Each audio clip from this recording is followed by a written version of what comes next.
And welcome to Save Your Sanity, Help for Toxic Relationships. I'm Dr. Rhoberta Shaler, and I'm so glad you're here. I hope you've been following along for a while, and if you just found me, great. I'm glad that you did. This podcast is all about helping you with the chronically, relentlessly difficult people I call hijackals. And I created that term mainly because years ago, I felt too many people were going to the internet and saying, here's what's happening in my relationship with my mother, my father, my sibling, my partner. And they were receiving a diagnosis. There was the internet telling them this person is a narcissist or a borderline or a sociopath or a psychopath or a histrionic. And that seemed unfair. So I wanted a term that we could talk about the patterns, traits, and cycles of these people without a diagnosis. That would help us because we're the ones in relationship with this person. So the dynamic is there between us. So we need to recognize those patterns, traits, and cycles. We don't need a diagnosis. Yes, a diagnosis can be very helpful if you're going to court, you're looking for child custody, you're looking for proof of emotional abuse. Yes, it has its place. But for general use, we just need to know these patterns, traits, and cycles. So I define a hijackal as a person who hijacks a relationship for their own needs and purposes, and then relentlessly scavenges it for power, status, and control. For power, status, and control. Are you in a relationship with someone who is always looking for power, status, and control? Well, you may be with a hijackal. And if you've been listening to me for a while, you know you're with a hijackal. So in this episode, we're going to talk about enmeshment. And it's very important to understand this topic of enmeshment because if we don't, we can be very involved in it and not realize all the downsides. And there are no upsides to enmeshment. You may like to extrapolate that couldn't it be love, or couldn't it be bonding, or couldn't it be a wonderful, positive, healthy attachment? No, enmeshment is none of those things. And I hope you'll clearly see that by the end of this episode. We're going to be talking about why hijackals demand enmeshment. Hijackals like to demand, don't they? All about them. And so one of the things that they demand, although they would never say it because it sounds so bad, but they demand enmeshment, and you'll soon see why. So why do these hijackals demand enmeshment? What is it? And how do you recognize it? What are the signs? So that you can begin to see, oh, we're a little too close here. We're a little too involved. We're a little too bound together, and it's unhealthy. Now, for those of you who will know by contrast about the little book that I wrote, what healthy love is, you will know that enmeshment is the opposite of healthy love. And if you're looking for that book, you can always find it at my website for relationship help. And that's easy to visit the store there, and you'll see all the things that are there, along with all the other interesting things to read. So enjoy that at forrelationshiphelp.com. So let's talk about enmeshment. Even the word has kind of a mucky, blurry, messy kind of sound, doesn't it? Enmeshment. We are enmeshed. It doesn't sound good. And it's important then to look at this and say, I need to understand what it is. Just so need to understand what it is. So let's fix that understanding. Enmeshment occurs when two people, and maybe one person overriding the other, maybe both people, have porous, permeable, unclear boundaries, and messy things happen. It just gets messier and messier. And these blurry, foggy boundaries are acceptable. In fact, if you're with a hijackal, they're not only acceptable, they're expected. They are going to treat you as though your boundaries should be, absolutely should be, um, permeable. They just shouldn't exist. They should have a clear path to walking right over them, which they will do anyway, clear path or not. They're going to do that. So enmeshment is really sad because people are in these messy, blurry boundaries and they think that they may be a sign of love. We've merged, we are together, we are as one. And emotionally, a hijackal is going, yeah, I got you. And the other person thinking, oh, I'm in love. And really, it's enmeshment. So we have to be super clear about this. And that's why I wanted to do a whole episode on it, is to help you be super clear about it. Because it's a hijackal's dream to find someone who will allow them to trample their boundaries. Are you perked up and listening to that and thinking about your relationship? Okay, good. Because a hijackal wants you to excessively obsess on keeping them happy. Well, if I have to obsess on keeping you happy, what happens to who I am? Well, you don't matter. You know that in a relationship with a hijackal, you only matter to meet their needs.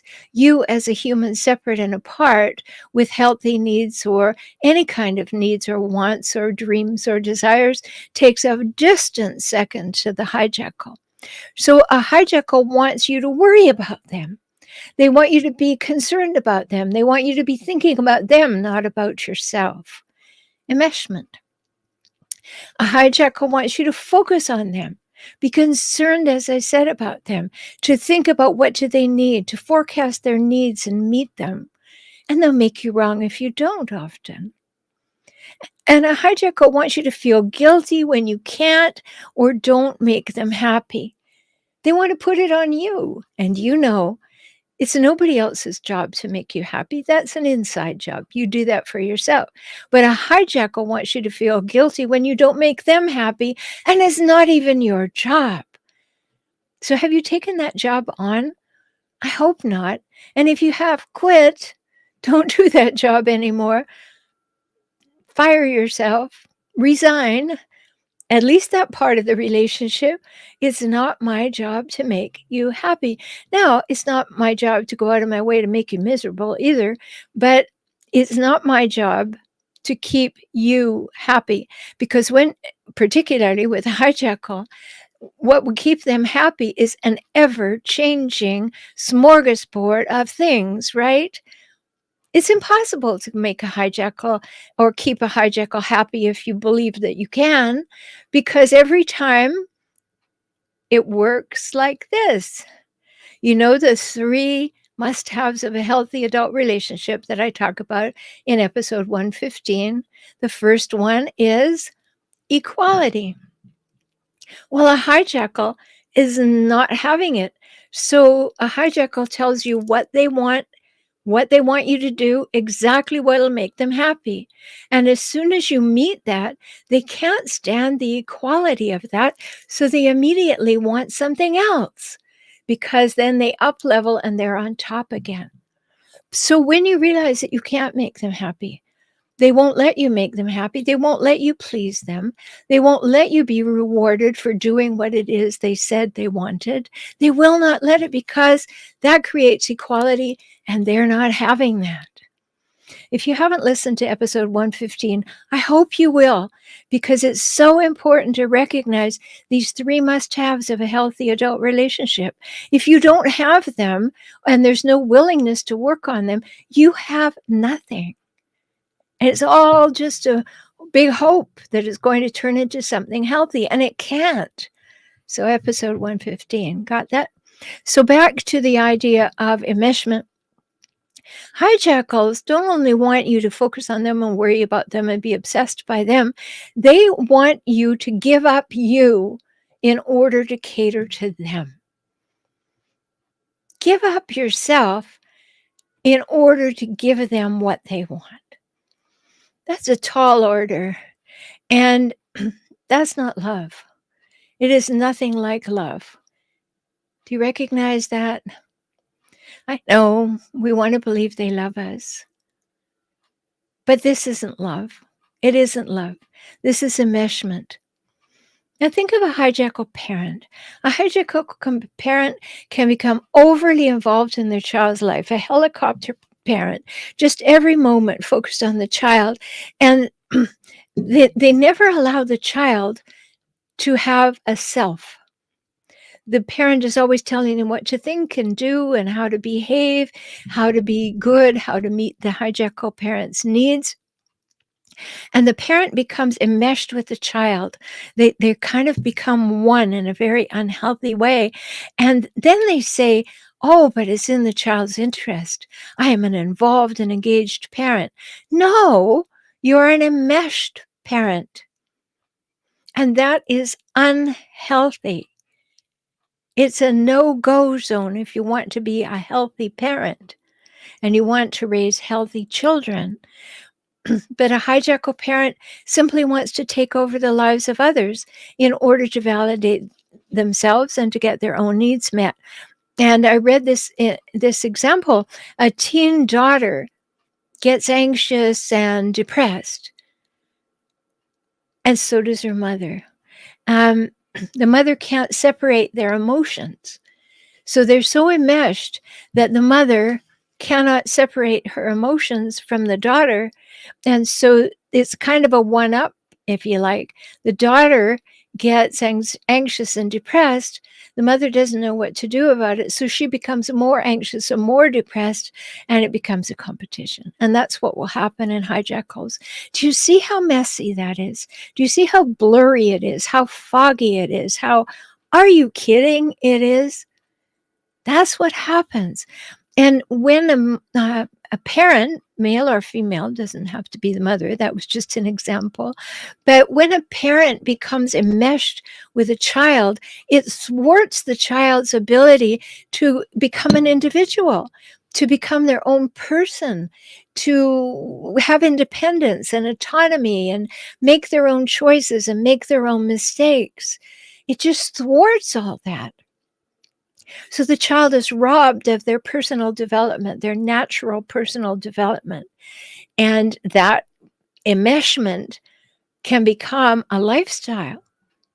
So if you had a parent like that, you certainly will be attractive to a hijackal who's looking for someone who's pre-groomed to be enmeshed with them. Is this all sounding a little bit like something you've bumped into?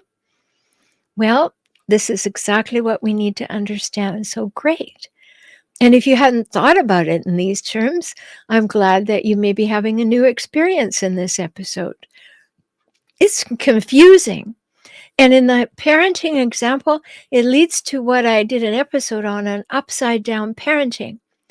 You know, in the natural, healthy order of things, the parent meets the needs of the child.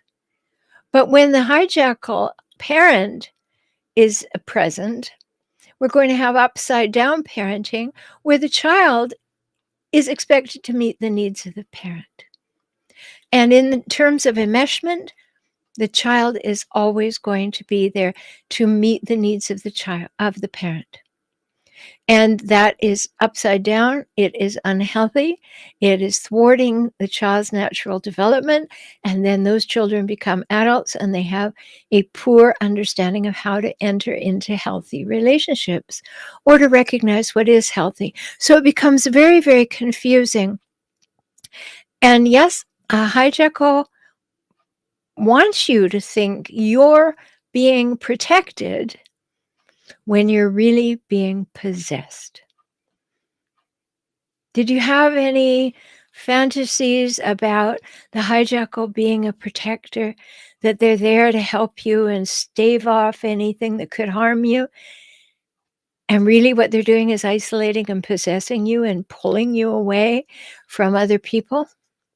Another thing to think about, because it's very confusing, and especially if you confuse that with love. Families become enmeshed. They have no boundaries created. They have no boundaries allowed. They don't differentiate one person to the other in individual ways. They're all glued together in the same. They even start to look the same. They walk the same. They talk the same. And they say, "Oh, we're a unit. We're a unit. We move as one," you know. And if you don't stay in the unit, in the enmeshed unit, you'll have to be thrown out and excluded. And that's scary when you're a kid. So you kind of join the unit and you roll with them and you roll with them. And then you go looking for another unit that you can roll with. And that sounds like it could be a wonderful idea about love. But in this case, when we're talking about enmeshment, it is not. Because enmeshment isn't closeness. It's merging. So the individuals they lose their emotional identity. They don't see themselves as individuated and separate. They're hoping to merge and become one. And again, that sounds so romantic, and we use that language. But when you're with people who are emotionally unhealthy, that is all out the window. We are going to have this enmeshment, which is not love. It is not healthy, and it will not allow you to become who you might, to have your own thoughts, to have autonomy, to be self-governing, to move. In fact, I was just with a client a couple of weeks ago, and the idea of the family that they were in was that if you got to be too different than us, then everybody got nervous. So the client would want to go and do a different career than everybody else.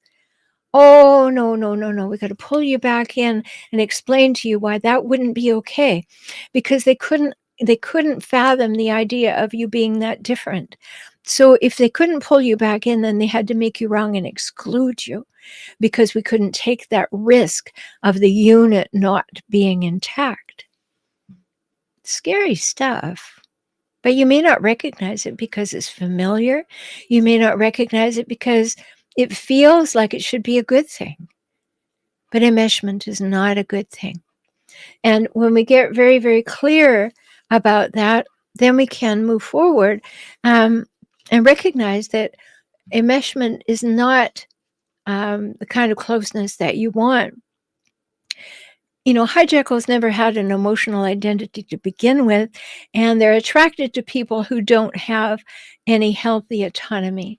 They're attracted to people whose emotional identity is whatever you want them to have as an emotional identity, that they're ready to become part of you and accept what you're doing. And that's a hijackal's dream. You want me to define you? Don't they love to do that? I know you better than you know yourself.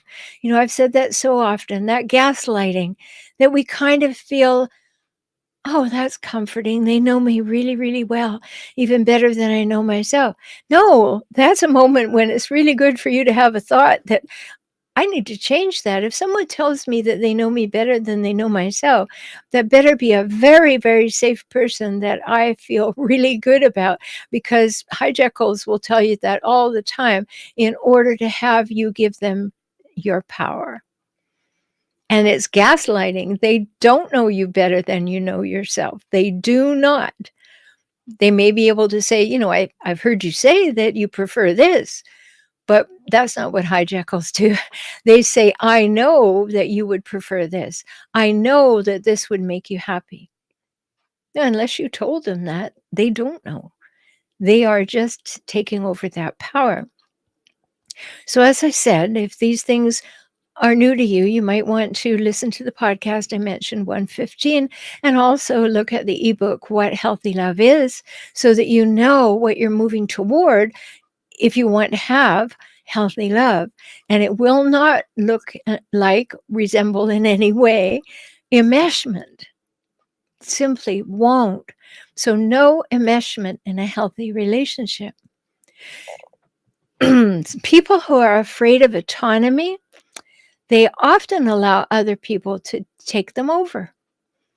If I don't really feel confident in expressing myself, or I haven't done my own work to find out what are my values, what's my vision for my life, what are my beliefs about the way the world works and relationships and families work and money works and spirituality works, if I haven't individuated and decided what all those things mean to me, then I will not have autonomy, and I will be looking to glom onto other people to say, can I belong and be part of what you're doing? And I will just adopt your beliefs or inherit your beliefs or adapt your beliefs to be my beliefs about the way the world works. And then from that period of knowing your values and your vision and your beliefs to knowing what are your best next steps.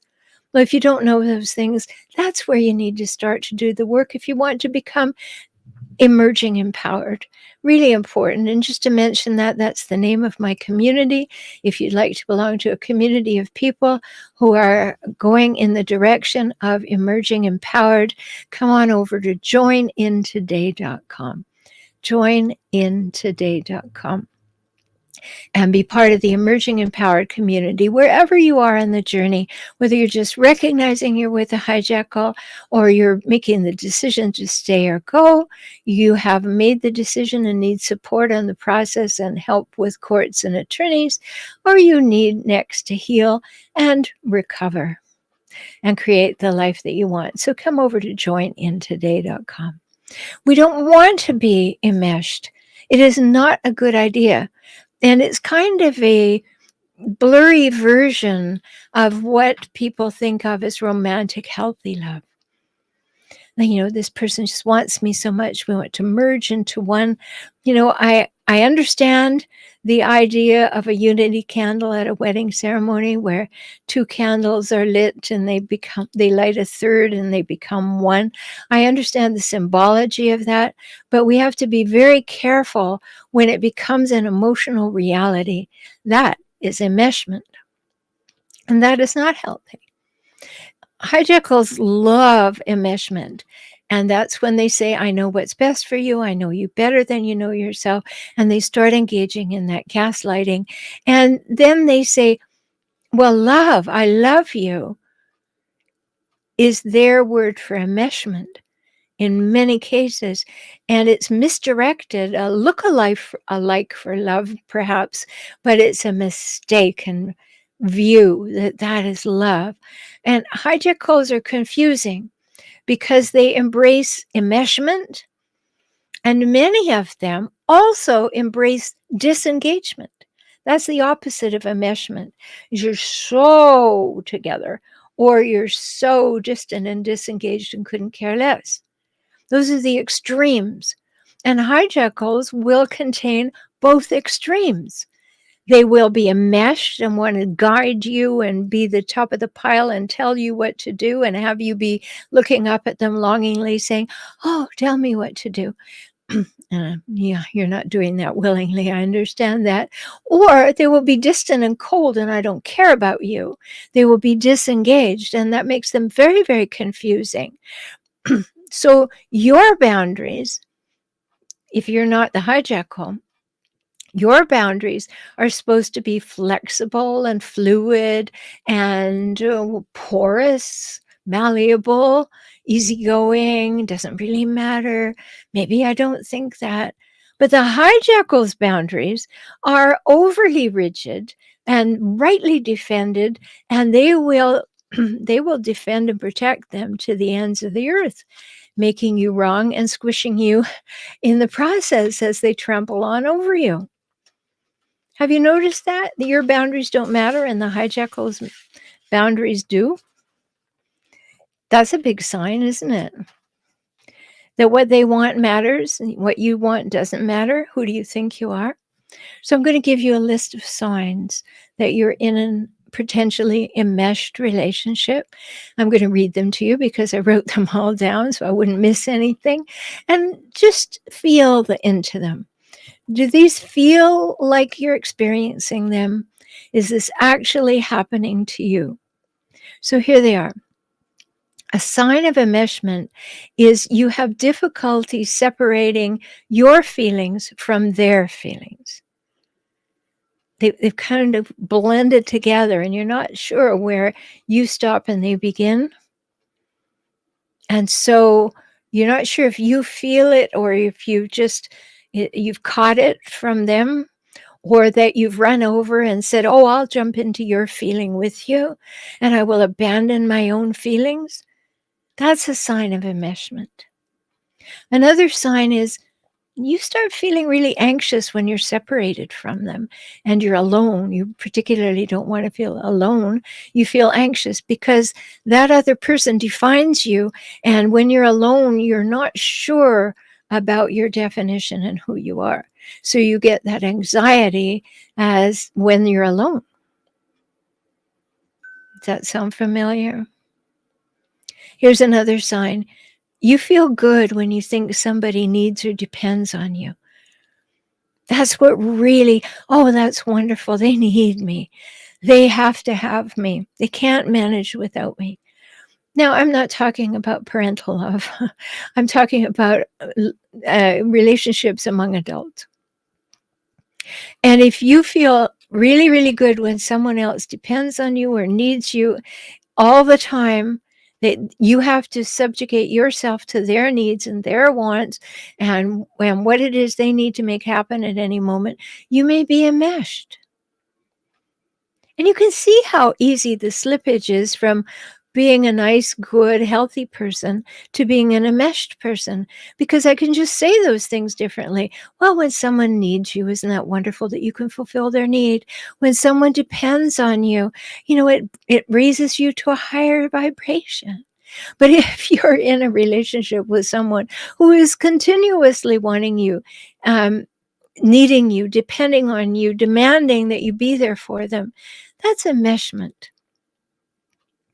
Another sign is that you actually feel shame when you talk about yourself. You're so used to talking about the other person and being focused on the other person that you think, oh, I shouldn't be talking about myself. I am actually taking up airtime for me. It's not mine to take. You can get to that place because you've been put down so frequently for having any needs or wants or opinions or reflections. And so a sign of enmeshment is you feel shame when you talk about yourself, when you actually speak up about your needs and wants. All these things are really not happy making when you hear about them, I know. So here's a sign of enmeshment. You avoid conflict or disagreements because you don't want the other person to feel offended. They have become so big and you have become so small in that situation that you don't want to even talk about a difference of opinion, a disagreement, a healthy debate, because you don't want the other person to feel offended that you're not agreeing with them. That's a very unhealthy sign for both people in that example.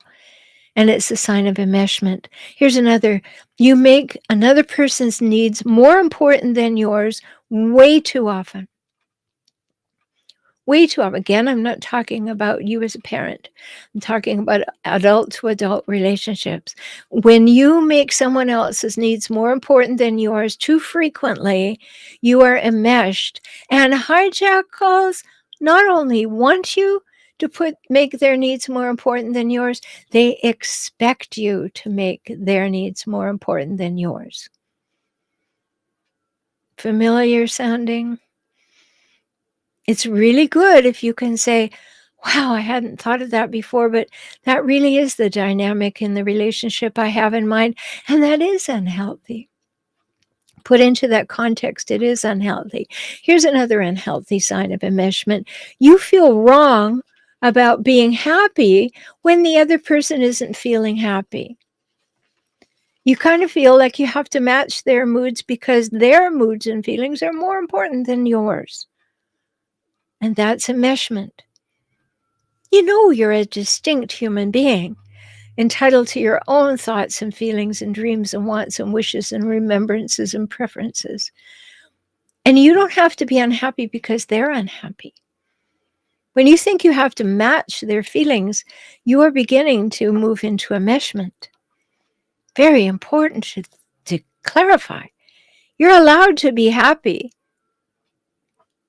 when the other person is not happy. You don't rub it in their face, but you're allowed. That's important. Another one is you've been isolated from other people. You've become isolated to take care of this one individual's needs and wants. And that was by choice on the part of the hijackal. They want to isolate you so they control your environment, control your view of yourself, control you in every way, and then that enmeshment will be complete. So if you find yourself isolated, which hijackals love to isolate you from family and friends and isolate you physically, they love to move out of town, out in the country. They like things like that. They want you to be enmeshed, absolutely wrangled together. And the last sign that I want to talk about, although there are many more, I don't want to overburden you with signs, but think about this. They're going to trample your boundaries. They're going to overstep your boundaries. They're going to overrun them. They will ridicule your boundaries, and they will tell you to shut it down. They don't want to hear about it. In fact, hijackals will make you wrong for even having a boundary. And that is true enmeshment. They want to take you over. They want to obliterate you and be the only one that matters in the relationship. So in order to overcome enmeshment, obviously you need to begin the steps to emerging empowered. And that begins with cultivating an honest, healthy autonomy. Coming to believe that you have the right to your thoughts and feelings and needs and wants, and that's healthy. That you are not that other person, and you are not there to be that other person, nor subservient to that other person's desires or needs or wishes or thoughts or feelings. You need to be equal, which you'll never be with a hijackal. Because remember, as soon as it appears even a little bit equal, the hijackal will up the ante, up level to be on top. So that will never happen. So if you feel guilt or anxiety or fear when you're not putting the other person's experience ahead of yours, that's enmeshment. We often hear it said it takes two to tango. But I want to add to that, but only one to untangle. And it's time to untangle and become free of enmeshment.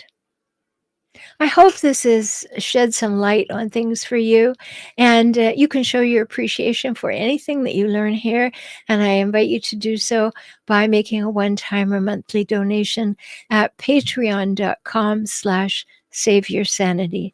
patreon.com/saveyoursanity, and a big shout out to all the people who are supporting the show and this work. I truly appreciate it. And it's a wonderful way to show that you appreciate what I'm doing. So we have a good thing going. Patreon.com/saveyoursanity. So all things are available to you. If you want to work with me personally, I offer a one-time new client, $97 for 1 hour introductory session. You can find that at beaclient.com. beaclient.com. And let's talk. Many problems can be discussed and light shed on them in that very first hour. So go to beaclient.com. Why hijackals demand enmeshment? You now know. Because they want you to be subservient to them in every way. Their needs, their wants, their goals, their values, their dreams, their wishes, their egos, every little part of it. And once you realize that you are never going to be considered equal to a hijackal, start walking in the other direction emotionally to create some distance so that your perspective is healthy. You may not be ready to leave them, but work on yourself, emerging empowered right in the relationship. And again, if that intrigues you and you want support from me, go to beaclient.com if you want group support and some support from me, because there are 2 Ask Me Anything calls for members in the Emerging Empowered community. You can go to joinintoday.com. So I hope you'll think long and hard about enmeshment and relationships in your life. And remember, if you find it, it's time to untangle. I'm Dr. Rhoberta Shaler. Until we speak again, take very good care of yourself, because you're precious and you matter. Talk soon.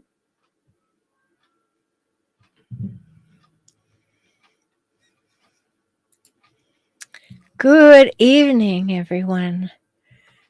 I am so happy that you're here, and I see we have lots of folks here and lots of people saying things. Tanya, you're hijackal free. Well, we'll all give you a big high five for that. Good to hear that. I said it. Oh, well, says you are literally a lifesaver. I'm happy to hear that. Many times I know getting away from a hijackal has been life-saving. It's so important. Hi, Ursel. Haven't seen you for a while. Tracy, hello. She says, these people are everywhere. Keep on teaching. Yes, you're right, Tracy. You know, and I know, and everybody on the call probably knows that they are everywhere, and they'll pop up at the most inopportune moments. Ursula says, why can't my nervous system detach from my hijackal?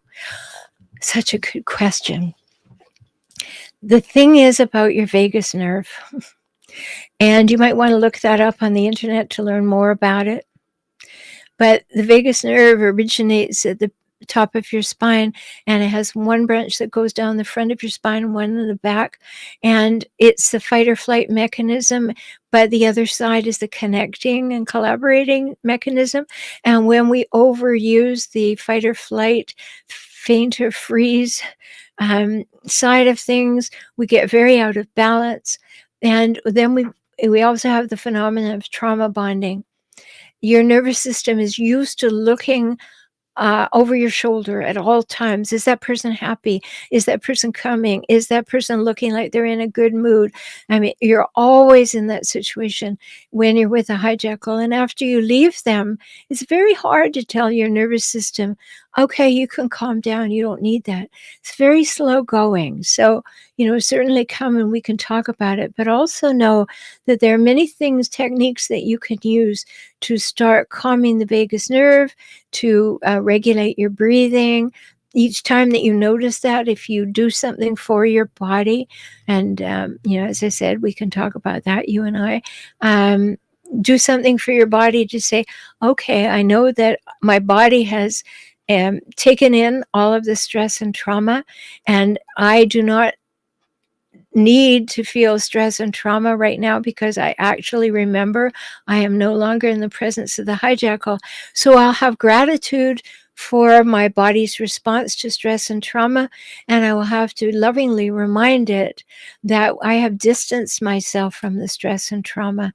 And often you do need help to do that. So I understand that for sure, Ursel. Susan, hello. You do a tremendous job. Well, I'm glad you think so, and it's nice to see you post here. Anya Sarah, it didn't seem like my ex-boyfriend deliberately wanted to enmesh me. It seemed like he wasn't in control of himself. This distinction confuses me. Okay, let me see. And same with your mom. Well, it's not that they want to enmesh you. It's that they have a very deep-seated need to have power in their lives. And that power means that they need power over you.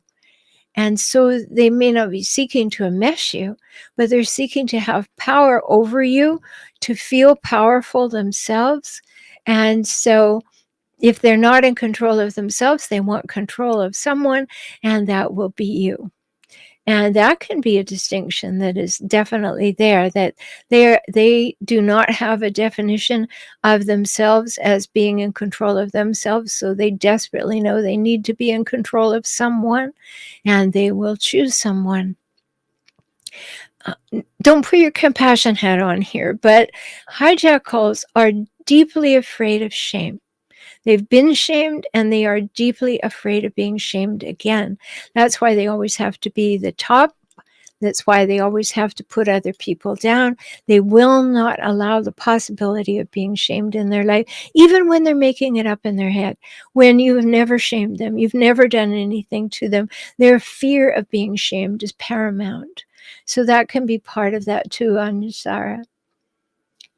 Susan says, my experience is that my hijackal would like to overtake my independence. Oh, you better believe that, Susan. They definitely do not want you to be independent. No, no, no, no. There's obviously hijackals like to find someone who's pre-groomed to do their bidding and accept their wisdom, if you like, in quotes. But there's another phenomenon. Hijackals are attracted to strong people because they honestly believe that they will have power over them and will denigrate and dominate them. And they will keep trying. So that may be what's going on for you, Susan, that they want to overtake you because they want to demonstrate they can. And they are so concerned. They want to be like you and they can't be, so they have to destroy you. Does that sound familiar to you? Yeah, think about that. It said, I believed I was crazy and too sensitive for over 30 years of my life. Yes, I'm sad that that happened to you, but I think many people here can relate to that, that hijackals love to tell you that you're crazy. They love to tell you that you're overly sensitive, that you can't take a joke, you're offended by everything, you're weak, you are unable to sustain being an equal partnership or a better half, or they have to do that in order to dominate, destroy, and damage. So one of the ways that they do that is to discount you and tell you that what you think doesn't matter and who you are is a mess. And when you realize that it's not about you, it's about them, that's the beginning of emerging empowered. When you get far enough back from a hijackal to say, I'm observing your behavior. I'm not taking it in and I'm not refuting it. I'm observing it for a while. And I find that you're quite irrational.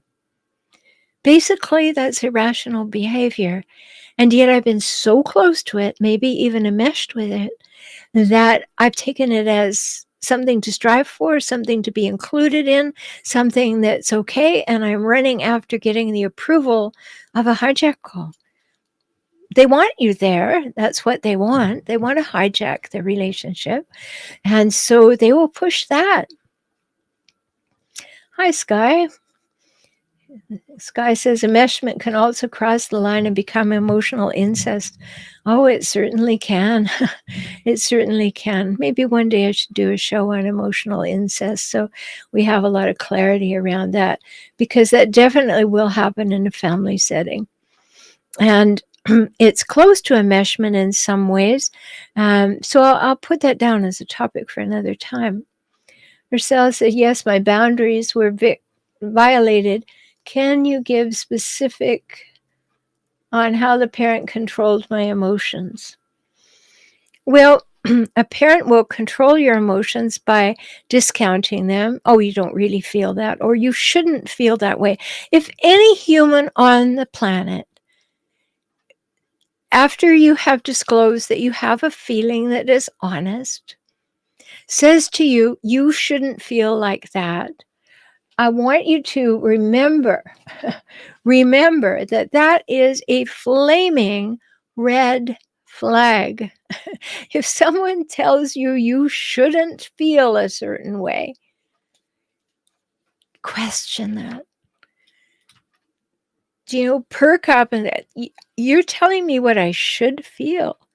Now, you may not feel strongly enough to say that or strong enough to say that, but take it in. This person is telling you how you should feel as though there's a right way to feel. No, you feel the way you feel right now. And they don't like it? Well, that's okay. You still feel that way. Your feelings don't change because someone else wants you to change your feelings, I hope. And so let's remember that. A parent will tell you, you shouldn't feel like that. Or who cares what you feel? I run the family. Or you have a feeling, oh, isn't that cute? Isn't that cute? And how silly is that? And they'll discount and dismiss. And that is horrible. And then they'll tell you how you should feel. And how you should feel is however they want you to feel. And you should want to do what they want you to do. And if you want to belong to this family, you definitely need to be doing that, or you will be disapproved of all the time. And you don't want to take that risk because brain development, our brain grows till we're 30. Most of the work is done by 21 or so. But we're feeling things differently all the way along. And if we had parents who told us what we were supposed to feel and all, by the time we got busy trying to leave home and find a career and create a relationship and everything, we may never have gone back and said, where did I get all these ideas about myself? Where did I get these ideas about how relationships work or who I am? And so that's the way that parents control your emotions. I hope that helps. Rachel said, I always feel anxious alone. It's important to be able to say that aloud or write it right there, because become curious about that. Why is it that I feel anxious when I'm alone?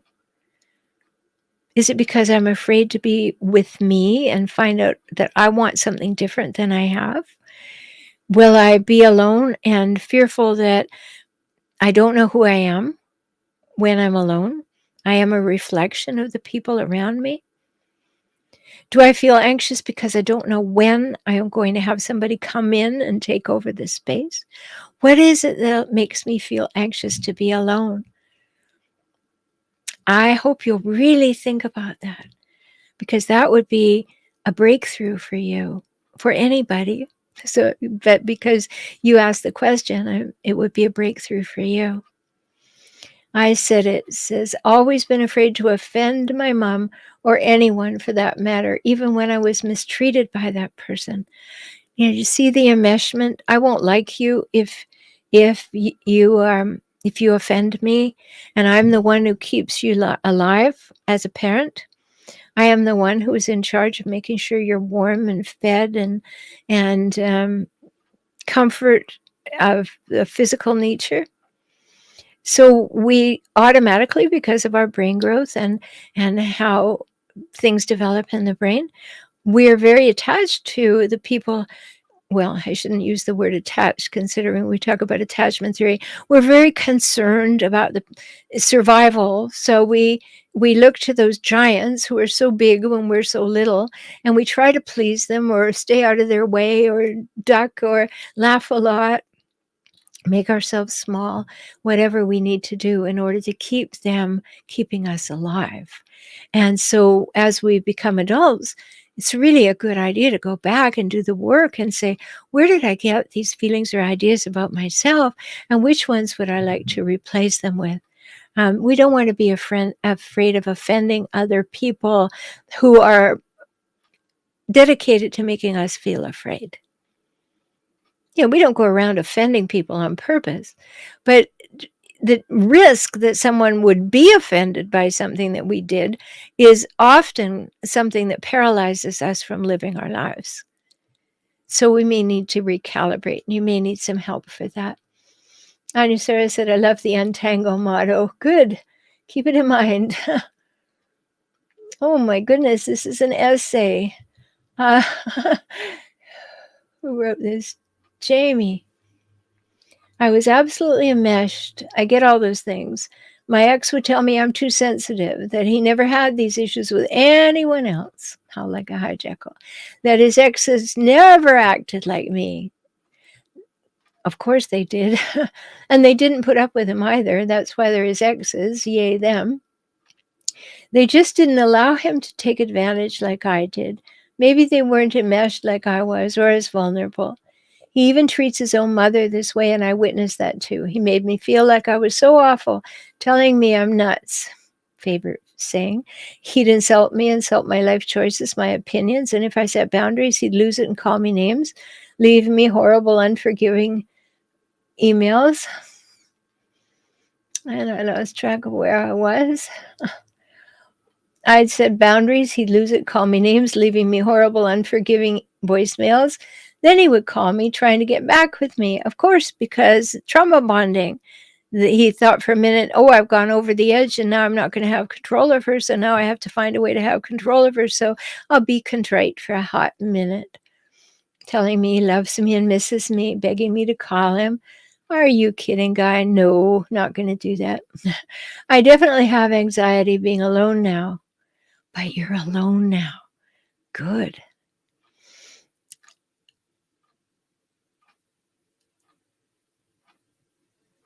Oh, so hard to read here. I definitely have anxiety being alone now. I'm getting through it. Good. I experience all of that. And he wondered why I'd call him when I would have anxiety late at night when I had no one to call. Then later on, he would use that against me and put me down for it, reminding me all over again why I need to stay away in the first place. He made me crazy. Oh, you so well described the relationship with a hijackal. But the great thing is that you are alone and learning to love it. And that's important. Lara says, I've been sending videos about this subject to NYPD Domestic Violence Unit. Good. I learned the other day that there are people who are using my videos and podcasts in order to train people, and that's important too. Lara says coercive control should be an indictable crime. They're torturing their targets. Yes, it used to be even coercive control was in the definition of domestic abuse and violence and the government level until the last administration when it was returned to the 1950s language. Important to note. Michelle says, I felt like my life was no longer my own, and every free moment I had, my hijackal would always find a reason to spend time doing something together. By the end, I felt like I was hollow. I'm sure you did, and I'm sure lots of people listening to the podcast know that experience, that you just kind of give up inside, don't you? I can't get it right. I can't say it right. I can't be right. They don't care. There's nothing that I can do that will make them happy. And after a while, you just become a shadow of your former self. I'm just going through the motions and living day to day, and I'm empty. So well explained, Michelle. Gina, hello. I haven't seen you post before. I am a recovering lifelong people pleaser. Yay to the recovering part and the understanding of why it is a good idea to move away from having a people pleasing mentality, because it never serves you well and everybody else is always in control. And that's no way to live your life. You know, when I talk about healthy love, we need to keep that conscious balance between autonomy, being self-governing, and emotional intimacy. People pleasing has no part in that, so good for you. And she says, working on creating boundaries. Good. So we've come to that magical time when no new comments or questions have been added for 20 seconds. So I'm going to watch for another 10 seconds. And if there are no more, I will assume that you're full up for tonight. And I will say goodnight to you. I'm so glad that you were here. Please feel free to remind your friends to subscribe to the YouTube channel and hit the notification button if you'd like to know the topic for each Monday night beforehand. If you're on Facebook, be sure to like the page so you'll also get a notification when the topic is posted each Monday afternoon.